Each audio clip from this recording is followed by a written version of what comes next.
Akusibo bumadima betilingo noma akusiwo emandla sathane lenda umuntu ehluleke, kepha kungakhoni kulinza emthandazweni. Wathi Jesu kubafundi bakhe, linzani nikhuleke, kuze ningangeni ekulingweni. Kusho ukuthi umnyango lovala kuthi ungangeni wemuke netilingo ngomthandazo. Jesu uthi la emthandazweni ngola silinza khona uNkulunkulu asiphe emandla ekuthi singangeni ekulingweni. Ube uhlola lo mnyango kuthi engabe uvalile yini umnyango wekungena ekulingweni. Sikhiya sakhona ngomthandazo. Vuka udle nasi ngwaselisuku. Ngicela ukukuhlephulela evesini lengineliciniso ukuthi ulathi nangenhloko. Luka sahluko 1 verse 37. uNkulunkulu akehlulwa lutho. Ngithanze singisini leligama lamagama athi nothing is impossible with God. uNkulunkulu usebenta ka-impossible.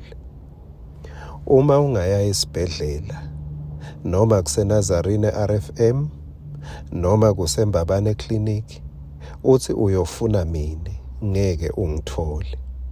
Noma ungangifuna ngetinyembeti ukhale ugicike phasi kushelifi ngeke ngichamuke ngoba angisebenzi khona. uNkulunkulu akasebenzi la simcabanga khona. Ngula simcabanga khona etintweni lesingatikhona kutenda, etintweni lesingakhona kutibhadala, etintweni lesingakhona kutilungisa. uNkulunkulu akasebenzi la kusebenta wena nami khona, la sikhona khona. Ngiko-ke lokwenta ukuthi kumbe singamboni noma singamtholi ngoba simfuna vele la angasebenzi khona. Noma ngabe singathandaza sikhale, kepha masimfuna la angasebenzi khona vele ngeke simthole. uNkulunkulu usebenta kuphi? Usebenta ka-impossible. Usebenta uNkulunkulu la kuthiwa khona lesisu sibolile, akukho sibeletho lesingatholakala, akukho umntwana longatholakala. Makuvalwa lawo mapage lawo empilweni yemuntu, ngola uNkulunkulu athi ngila ngidawusebenta khona ke la.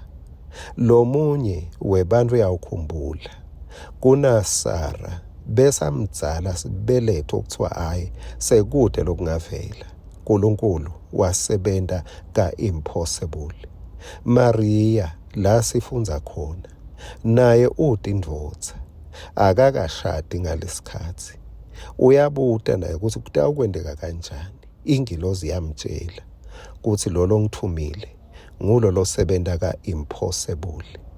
Ake sesimfune uNkulunkulu, simfune etintweni taka-impossible. Ngijabuliswa ngunali live encwadzini yaMakho. Uma ungathinika sikhathi, nangu Makho sahluko 9 livesi laka 23 lisinika umcondo ngemuntu longasebenta naNkulunkulu.